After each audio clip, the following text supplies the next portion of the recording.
A single carbon ceramic brake rotor can cost more than an entire steel brake system, 4 rotors, pads, and labor included. So the question isn't whether carbon ceramic brakes are better. It's whether that difference actually matters for how you drive. Let's find out what's really happening at each corner of your car. Let's start with steel brakes, because they've been the standard for basically every production car for over a century, and there's a good reason for that.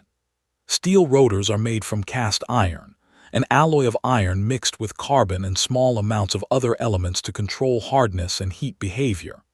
When your brake pads clamp down on a steel rotor, you're converting kinetic energy into heat through friction, and cast iron handles that conversion predictably. It's a well-understood material, it's cheap to manufacture, and it performs consistently across an enormous range of temperatures, from a freezing cold morning to a rotor that's been baking after a long descent down a mountain pass. Carbon ceramic brakes work on a completely different principle. Instead of solid cast iron, these rotors are built from a carbon fiber reinforced silicon carbide matrix. Manufacturing one is nothing like casting iron. It starts with a carbon fiber preform, which then goes through a process involving liquid silicon infiltration at extremely high temperatures, essentially converting parts of that carbon structure into silicon carbide, one of the hardest ceramic materials that exists. This process can take days per rotor, not hours, and it requires precision equipment that simply doesn't exist on a typical automotive assembly line. That manufacturing complexity alone is a huge part of why the price gap between these two technologies is so massive. Now here's where it gets genuinely interesting, because the difference isn't just about cost, it's about physics. Carbon ceramic rotors are dramatically lighter than steel, often 40 to 50% lighter for a comparable size. That weight reduction happens at the corners of the car in what's called unsprung mass, meaning weight that isn't supported by the suspension springs. Reducing unsprung mass has an outsized effect on handling, because it's weight the suspension has to control in real time as the wheel moves over bumps and through corners. Lighter rotors mean the suspension can react faster, the tires stay in better contact with the road, and the car simply feels more responsive. This is exactly why carbon ceramic brakes show up almost exclusively on performance and luxury vehicles, where every pound at the wheel translates directly into measurable handling improvement. Let's talk about heat, because this is genuinely the core of the whole comparison. Every time you brake, you're generating heat, and how a rotor handles that heat determines how consistent your stopping power stays under repeated hard use. Steel rotors, despite their reliability, have a real weakness here: brake fade. Under sustained heavy braking, like descending a mountain road or doing repeated hard stops at a track day, steel rotors can heat up to the point where the brake fluid boils, or the pad material itself starts to glaze and lose grip against the rotor surface. When that happens, your pedal can go soft, or your stopping distance can noticeably increase, right when you need maximum performance the most. Carbon ceramic rotors handle extreme heat dramatically better.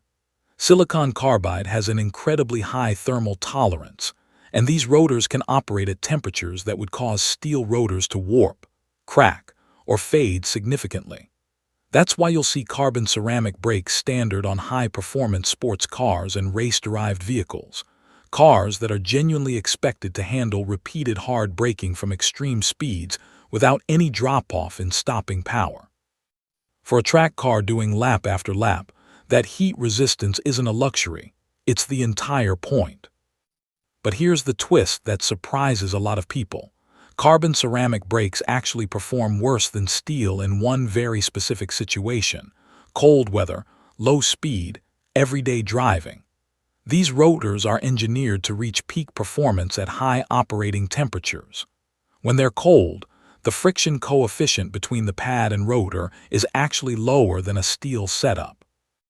This means on a cold morning commute, carbon ceramic brakes can genuinely feel less responsive. sometimes requiring more pedal pressure to get the same stopping power you'd get instantly from a steel setup.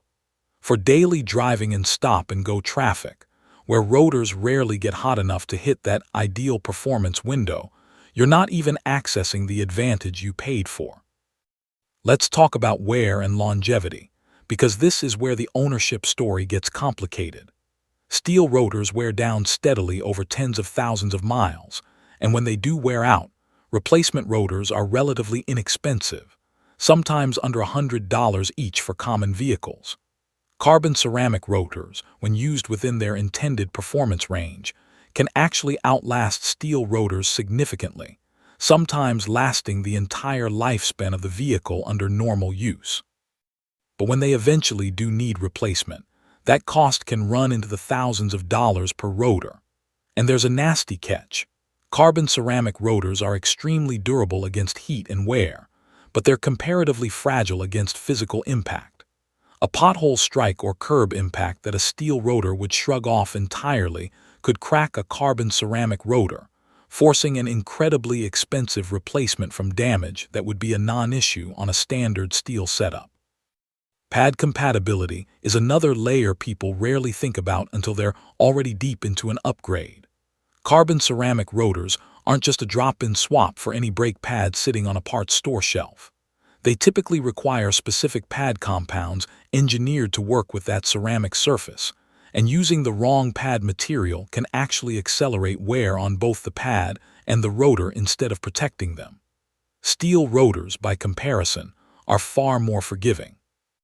You can run a huge range of pad compounds, from budget-friendly street pads to aggressive track compounds, and the rotor itself handles that variation without much drama. That flexibility matters a lot if you're the type of driver who wants to experiment with different setups over time, rather than being locked into a narrow, expensive ecosystem of compatible parts. There's also a sound signature difference worth mentioning, because it's one of the first things people notice in real driving. Carbon ceramic brakes are notorious for a distinct grinding or gritty noise at low speeds, especially right after startup on a cold morning. It's not a malfunction, it's actually a normal characteristic of how the ceramic surface interacts with the pad material at low temperature. But it catches a lot of new owners off guard the first time they hear it. Steel brakes, especially with a quality pad compound, tend to be quieter and more predictable in that low speed, low temperature range, which is exactly the range most daily driving actually happens in. Think about the difference this way. A professional race team swapping to carbon ceramic brakes is solving a very specific problem, dissipating enormous heat generated by braking from well over 100 miles an hour, lap after lap, without any drop-off in performance. That's an environment where steel rotors would genuinely struggle, glowing red-hot and fatting fast under that kind of repeated abuse. Now picture a typical commute. Stop-and-go traffic, the occasional highway exit, maybe a stop sign every few blocks. That environment almost never generates enough sustained heat to even get carbon ceramic rotors into their effective operating range.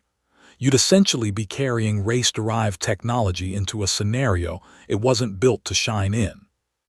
Noise and dust are another real difference that owners notice immediately. Steel brakes are well known for producing visible black brake dust that clings to your wheels, and depending on the pad compound, can produce some squealing under certain conditions. Carbon ceramic setups generally produce significantly less brake dust, and the dust that is produced tends to be a lighter colored, less visible residue. For anyone who's tired of scrubbing black dust off expensive wheels every week, this alone is a meaningful quality of life improvement, even setting aside performance considerations entirely. Now let's talk about the number that actually matters most to most people: cost. A full carbon ceramic brake upgrade on a performance car can run anywhere from $8,000 to $20,000, sometimes more depending on the vehicle. Compare that to a high-quality steel big brake kit, which might run $1,000 to $3,000 installed, and deliver the vast majority of the real-world stopping performance improvement a typical driver would ever notice or use. That gap is enormous, and it forces a genuinely honest question.